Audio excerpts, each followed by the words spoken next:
찬송을 부르는 어린 양 예수의 그 피로 속죄함 얻었네. 속죄함 속죄함 속죄함 속죄함 주 예수 내 죄를 속했네. 할렐루야 소리를 합하여 함께 찬송하세. 그 피로 속죄함 얻었네. 금이 나음같이 없어질 보배로 속죄함 받은 것 아니요. 거룩한 하나님 어린 양 예수의 그 피로 속죄함 얻었네. 속죄함 속죄함 속죄함 속죄함 주 예수 내 죄를 속했네. 할렐루야 소리를 합하여 함께 찬송하세.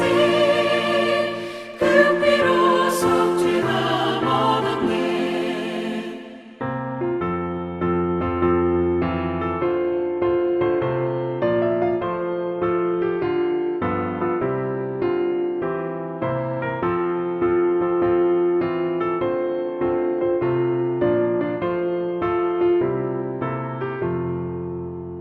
나 같은 죄인이 용서함 받아서 주 앞에 옳다함 얻음은 확실히 믿기는 어린 양 예수의 그 피로 속죄함 얻었네. 속죄함 속죄함 속죄함 속죄함 주 예수 내 죄를 속했네. 할렐루야 소리를 합하여 함께 찬송하세.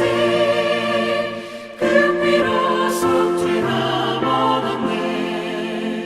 거룩한 천국에 올라간 후에도 넘치는 은혜의 찬송을 기쁘게 부르는 어린 양 예수의 그 피로 속죄함 얻었네. 속죄함 속죄함 속죄함 속죄함 주 예수 내 죄를 속했네. 할렐루야 소리를 합하여 함께 찬송하세. 그 피로 속죄함 얻었네.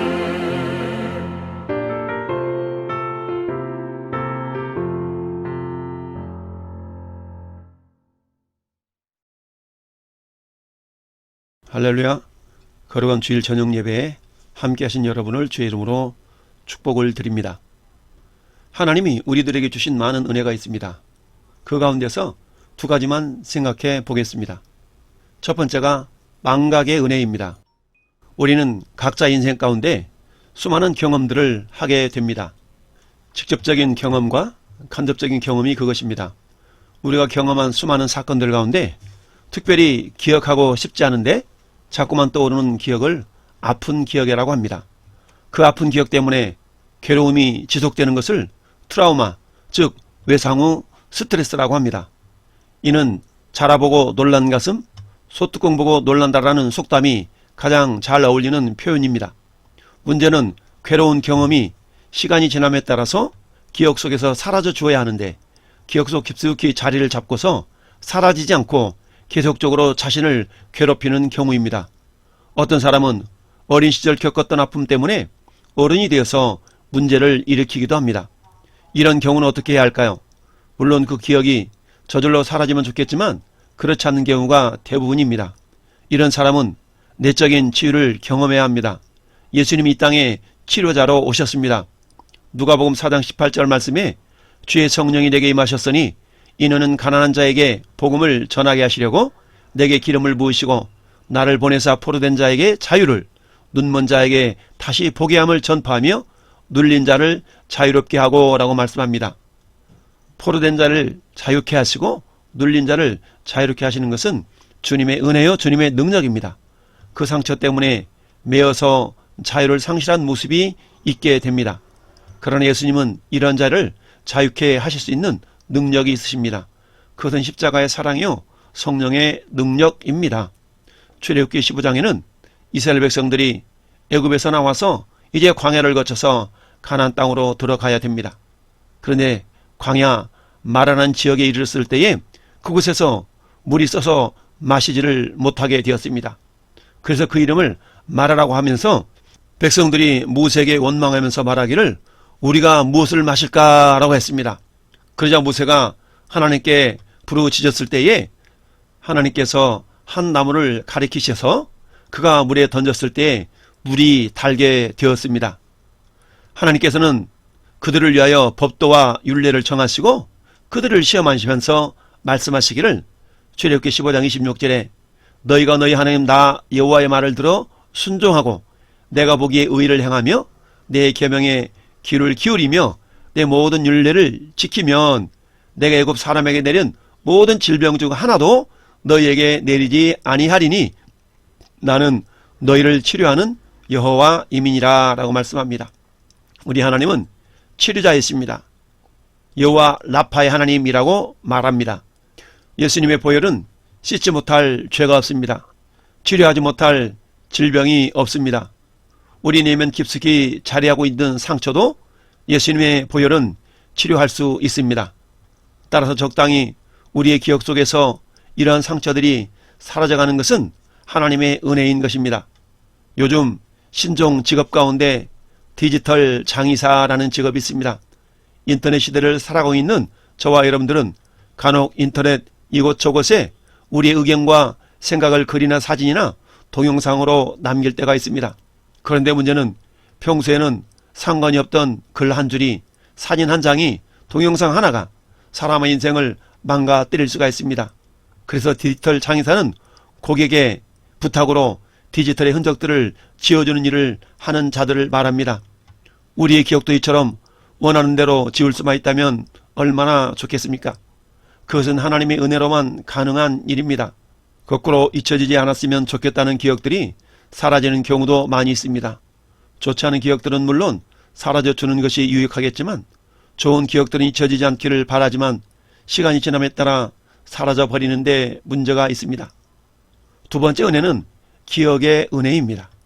우리들은 학창시절 한 번 배운 교과서 내용을 오래도록 기억하기를 원합니다.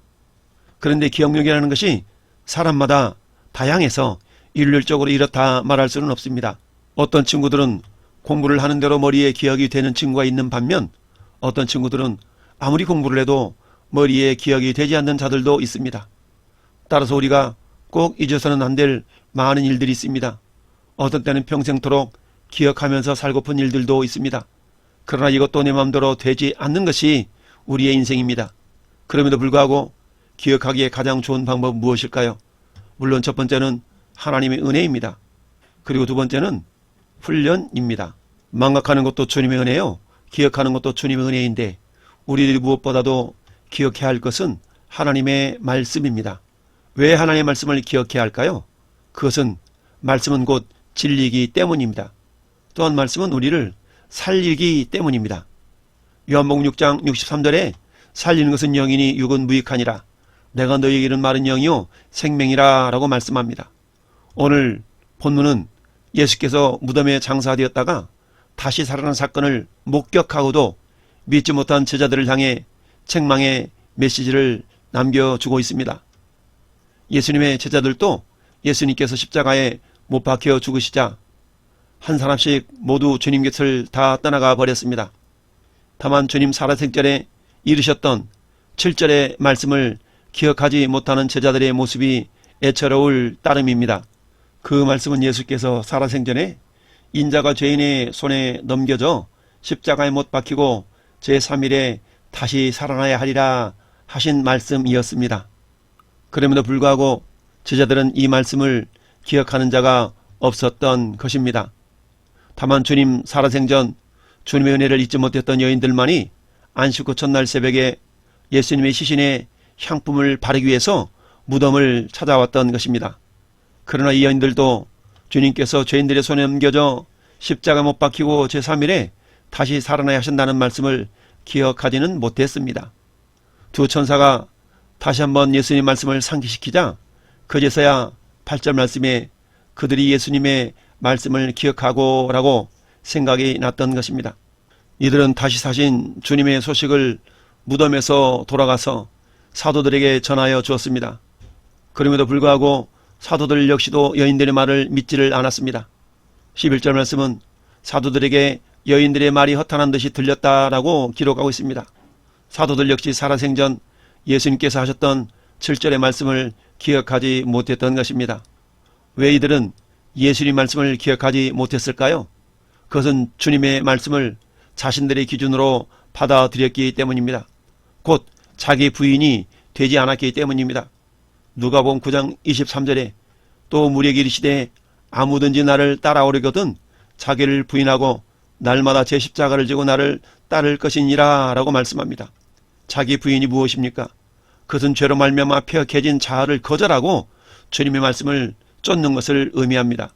그런데 자기 부인이 되지 않았기 때문에 제자들은 십자가에 매달린 주님을 버리고 다 도망을 갔으며 앞서 말씀하신 십자가의 죽으심과 부활을 마음속 깊이 새겨 듣지를 못했던 것입니다.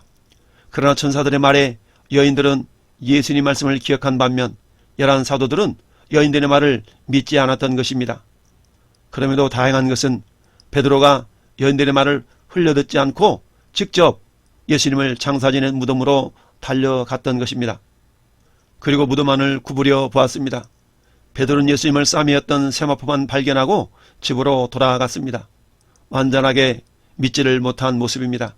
이미 예수님은 무덤에서 나오셔서 엠마오로 가는 길에 다른 제자들과 동행해 계셨던 것입니다. 그렇습니다. 말씀을 잊으면 믿음이 연약해질 수밖에 없습니다. 우리는 예수님이 성령으로 잉태되어 태어나셨다는 동정녀 탄생을 믿습니다. 또 예수님이 우리의 죄를 위해 십자가에서 죽으셨고 3일 만에 부활하셨다는 사실도 믿습니다. 부활하신 예수님이 하늘로 승천하셔서 하나님 우편에 앉아 계신다는 것도 믿습니다. 예수님의 탄생과 죽음, 부활, 승천은 기독교 신앙의 핵심입니다. 그러나 믿지 않는 사람들은 어떻게 남자와 여자의 결합이 없이 임신이 가능하냐고 묻습니다. 이런 일은 보지도 듣지도 못한 일이라고 불가능하다고 말합니다. 우리가 말도 안 되는 비과학적인 신화를 믿고 있다고 생각합니다. 또 죽은 사람이 다시 살아난 일은 역사 이래 일어난 적이 없기 때문에 예수님의 부활도 불가능하다고 말합니다. 이성적으로 논리적으로 설명이 안 되는 일이기 때문에 있을 수 없다라고 주장합니다. 우리가 천국과 지옥에 대해서 말하면 천국에 가봤는지를 묻습니다. 우리가 가보지는 않았지만 믿는다고 하면 가보고 나서 말하라며 비아냥거립니다. 그들은 우리가 곤경에 처하거나 어려움에 빠지면 왜 하나님이 도와주지 않느냐고 따집니다. 하나님이 계시다면 세상에 악한 일은 일어나지 말아야 하는 게 아니냐고 묻습니다. 그리고 이들은 하나님이 없는 게 분명하다고 확신합니다. 시편 기자는 하나님에 대한 신실한 믿음으로 살았습니다. 그러나 그들의 믿음을 비웃고 조롱하는 원수들 때문에 곤경에 처했습니다. 그는 믿음을 지키려고 했었지만 원수들은 너희 하나님이 어디 있느냐라고 시편 40편 3절에 공격을 해옵니다. 믿음에서 떨어뜨리기 위해 의심을 심으려고 했습니다. 그러나 시인은 낙심되고 불안한 상황에서 하나님께 소망을 두며 믿음이 약해지지 않았다라고 시편 42편 5절은 말씀하고 있습니다. 그는 곤경에 처한 상황에서도 흔들리지 않고 하나님이 나타나 도와주실 것을 믿고 신뢰했던 것입니다. 우리는 믿지 않는 사람들이 하나님을 조롱할 때마다 하나님이 살아계신다는 증거를 보여주셨으면 좋겠다고 생각합니다. 하늘에서 천둥이 치거나 이상한 현상이 나타나서 하나님이 계시다는 것을 보여주신다면 다시는 하나님이 없다고 비웃고 조롱하는 사람들이 없을 것이라고 생각을 합니다. 그러나 우리가 기대하는 일은 거의 일어나지가 않습니다. 그래서 우리의 믿음이 약해지곤 합니다. 우리를 비웃고 조롱하는 사람들의 말에 흔들리기까지 합니다. 우리의 믿음이 흔들릴 때 붙잡아야 할 것은 말씀입니다. 어떤 상황에서도 믿음을 지키겠다는 인간적인 결심이 아닙니다. 우리의 결심은 쉽게 꺾일 수밖에 없습니다. 베드로는 주님이 가시는 곳이라면 죽는데도 따라가겠나라고 결심했던 적이 있습니다. 그러나 그의 결심은 죽음의 위협 앞에서 맥없이 무너졌습니다. 결심은 믿음이 아닙니다. 결심은 믿음으로 가는 단계일 뿐입니다. 그러나 우리는 결심을 믿음이라고 생각합니다. 결심이 믿음이 되기 위해서는 하나님의 말씀을 붙잡아야 합니다. 베드로가 내가 너를 위하여 내 믿음이 떨어지지 않기를 기도하였노니 너는 돌이킨 후에 내 형제를 굳게 하라 라고 누가복음 22장 32절에 주께서 하셨던 말씀을 붙잡았더라면 베드로는 이처럼 넘어지지 아니하였을 것입니다. 믿음은 말씀을 기억하는 데서 나옵니다. 유대인들은 어릴 때부터 말씀 암송하는 훈련을 하고 자라갑니다. 신명기 6장 4절 말씀에 이스라엘아 들으라 우리 하나님 여호와는 오직 유일한 여호와시니 너는 마음을 다하고 뜻을 다하고 힘을 다하여 내 하나님 여호와를 사랑하라. 오늘 내가 내게 명하는 이 말씀을 너는 마음판에 새기고 내 자녀에게 부지런히 가르치며 집에 앉았을 때든지 길에 갈 때든지 누워있을 때든지 일어날 때든지 이 말씀을 강론할 것이며 라고 말씀하고 있습니다. 이처럼 어떤 상황 가운데서도 말씀을 기억할 수 있는 비결은 무엇입니까? 그것은 그 말씀을 마음에 새기는 것, 곧 암송하는 것입니다. 그래서 유대인 어린아이들은 12살 내지는 14살 성인이 될 때까지 모세오경, 즉 창세기, 출애굽기, 레위기, 민수기, 신명기 이 5가지의 성경을 거의 암송하고 자라가게 됩니다. 말씀을 잊으면 현실만 보게 됩니다. 말씀을 잊으면 사실 너머에 있는 믿음의 세계를 보지 못합니다. 예수님의 말씀을 잊은 결과 여인들과 제자들은 근심과 슬픔에 빠졌습니다. 그들은 예수님의 시신이 없어진 것을 보고 부활을 생각하지 못했습니다. 말씀을 잊으면 믿음의 눈이 가려집니다. 믿음의 눈으로 볼 수 있는 것을 보지 못합니다. 우리의 믿음이 흔들리고 약해지는 것은 믿음의 눈으로 보지 못하기 때문입니다. 그래서 말씀은 믿음의 눈을 열어주는 열쇠입니다. 말씀으로 바라보아야 믿음이 생깁니다. 약속한 말씀이 반드시 이루어진다는 사실을 믿고 기대할 수 있습니다. 죽은 시체가 아니라 다시 살아나신 예수님을 볼 수 있는 것입니다. 예수님의 빈 무덤은 죽음을 상징하는 것이 아닙니다. 빈 무덤은 부활을 상징합니다. 지금도 살아서 역사하시는 예수님의 능력을 상징합니다. 빈 무덤을 보고 시체를 찾지 말기를 바랍니다. 사망 권세를 깨고 살아나신 주님을 찾기 바랍니다. 모든 능력 위에 가장 뛰어나신 주님을 만날 수 있기를 바랍니다. 예수님은 말씀하신 대로 3일 만에 살아나셨습니다. 부활의 주님으로 나타나셨습니다. 승리의 주님으로 나타나셨습니다. 부활하신 주님이, 승리하신 주님이 우리의 주인 되십니다. 우리가 겪는 곤란이 어떤 것이든, 우리가 처한 상황이 무슨 상황이든 주님의 십자가의 승리보다 크지를 않습니다. 빈 무덤을 보고 주님의 말씀을 떠올릴 수 있기를 바랍니다. 사망 권세를 이기시고 다시 살아나신 영광의 주님을 기억할 수 있기를 바랍니다. 우리와 함께 하겠다고 약속하신 주님의 말씀을 기억할 때 우리의 믿음은 흔들리지 않습니다. 내가 너를 떠나지 아니하고 내가 너를 버리지 않겠노라고 하셨던 그 약속의 말씀이 이 밤도 저와 여러분 가운데 마음속 깊이 다시 한번 새겨질 수 있기를 바랍니다. 우리의 믿음은 말씀이라는 토양 안에서 자랍니다. 말씀을 붙들 때에 제자된 삶을 살 수 있습니다. 말씀을 붙잡을 때에 어떤 상황에서도 흔들리지 않고 승리하는 성도로 살아갈 수가 있습니다. 한 주간 말씀을 묵상하며 그 말씀이 여러분 마음에 잘 새겨질 수 있기를 바랍니다. 그래서 살리는 것은 영이요 육은 무익하니라. 내가 너희에게 이른 말이 곧 영이요 생명이라 하신 말씀이 체험됨으로 말미암아 믿음의 진보를 이루어가는 주님의 제자들이 되시기를 예수님의 이름으로 축원을 드립니다. 아멘.